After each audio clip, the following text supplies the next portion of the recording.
morning or day, whatever time it is for you. It's morning for me, and I am taking care of my dog before I head to work. This is Saber. He is a European Sled Dog crossed with a Desert Saluki from Iraq. European Sled Dogs are sprint sled dogs bred specifically to run short and fast, so they are not Huskies. They don't look like Huskies.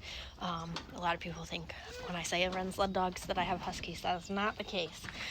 We go short, fast, and we're not out in the cold too much. That's why he has floppy ears and a short coat. A European Sled Dog is a landrace breed developed specifically for a purpose, and they have an open stud book. When you think a dog would improve foundation breed, you can cross it in and get new genetics that would make it faster or healthier or bring in new traits that you want. And that's kind of how landrace breeds work. A lot of people will be like, oh, they're mutts, and it's like they kind of are, but they aren't. Like, all breeds were originally just a concoction of other dogs until they decided to close their stud book and be recognized by a breed organization. But these guys, were not looking to have them recognized by a breed organization. They're strictly like working dogs. They're not show dogs or anything. And then right here we have Sprocket. He is a European Sled Dog that is actually from Europe. I imported him from Slovakia. The CDC changed their rules a couple of years ago to where you can't import puppies that are under 6 months old, and that's really hard. Like, breeders don't really want to keep them till 6 months old, so now it's really hard to import dogs. So before they changed the rules, I got him in last minute. So we still have good quality European bloodlines here, or access to them. I will do an introduction to all my dogs later, but right now I have to get everyone fed and then hurry up and head to work. Today we are banding our baby bulls, so they will not have testicles much longer.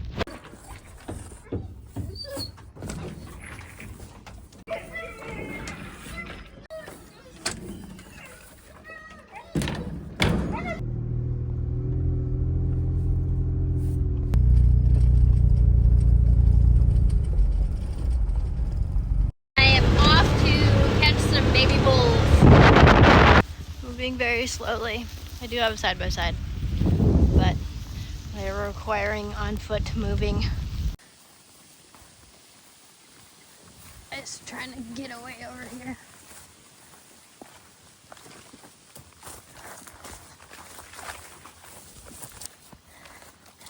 If anyone ever wonders why I'm in good shape, this is why.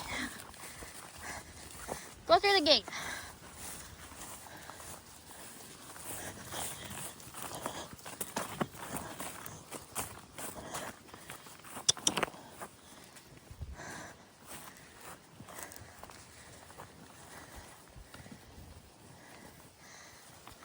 There we go.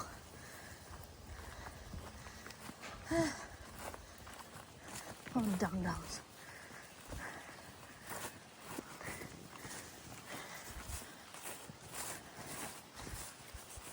Straggler, Jitterbug, the bottle baby. All right.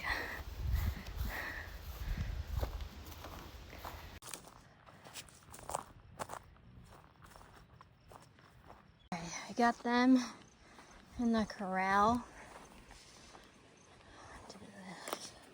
It's my handy dandy latch.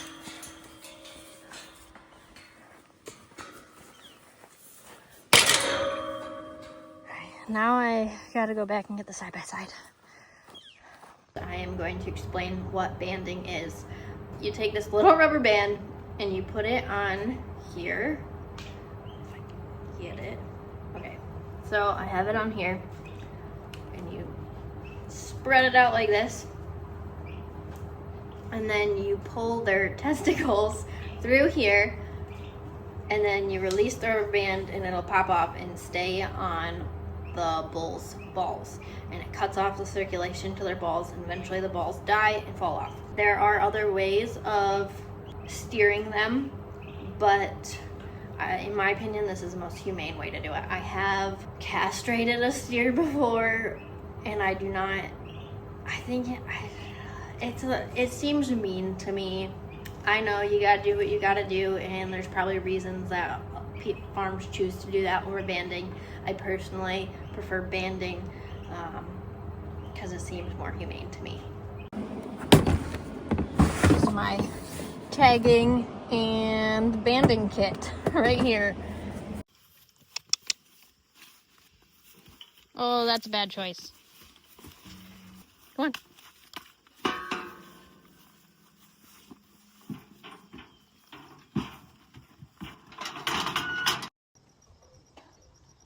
Again? Yep.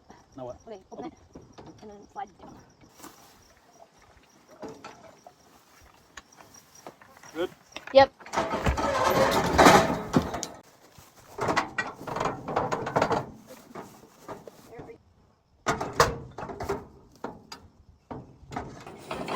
That one. I did this one. Okay. That one for the wall.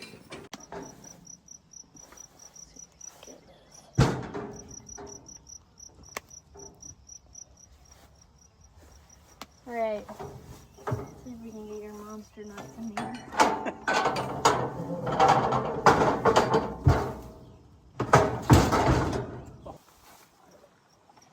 Okay. That's all? Yeah.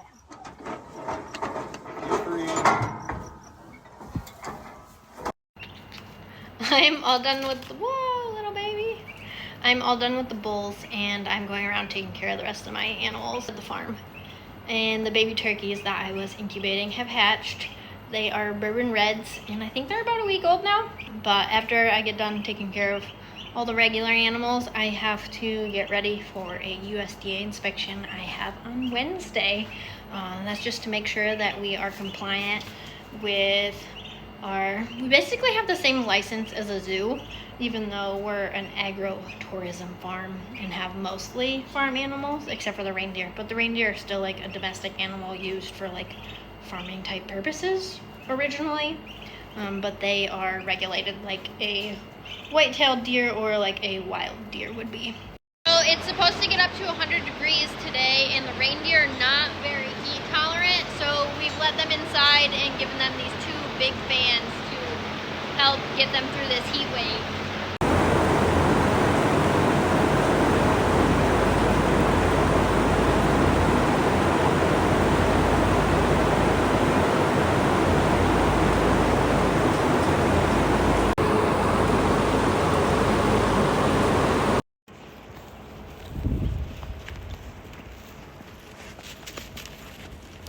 Just filled this tub and she's enjoying having fresh food. The thing I have to fix before inspection is our predator wire in the peacock pen has become exposed. It was originally buried and it just from wind and peacocks being on top of it it's become exposed. And whoever put it in the ground first didn't cut these ends off, and I feel like these are a hazard for humans and birds. So I'm going through and cutting these, and then I'm going to rebury it.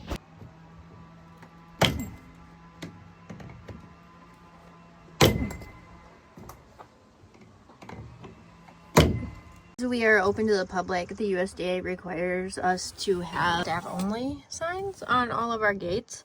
So that's one of my projects today, is to put all of these on the gates.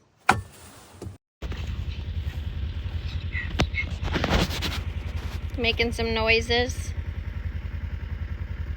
I am completely filthy.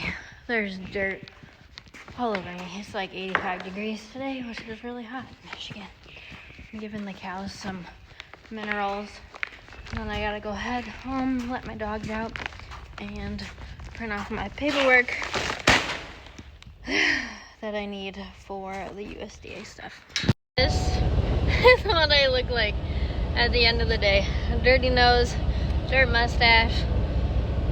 Okay, I'm headed home. I'm letting my dogs out, and then I gotta go work some more.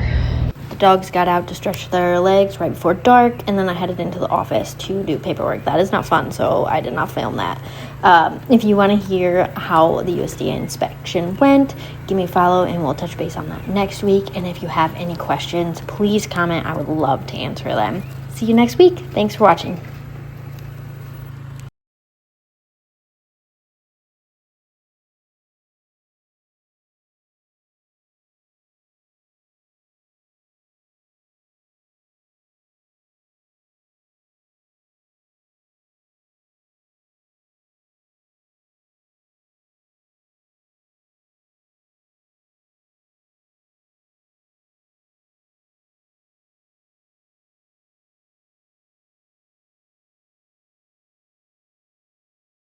I got the dogs out. They were able to stretch their legs before I go in and do paperwork. I'm not going to film that, but if you would like to hear how the USDA inspection goes, we'll go over that in the next video. So give me a follow. See you next week.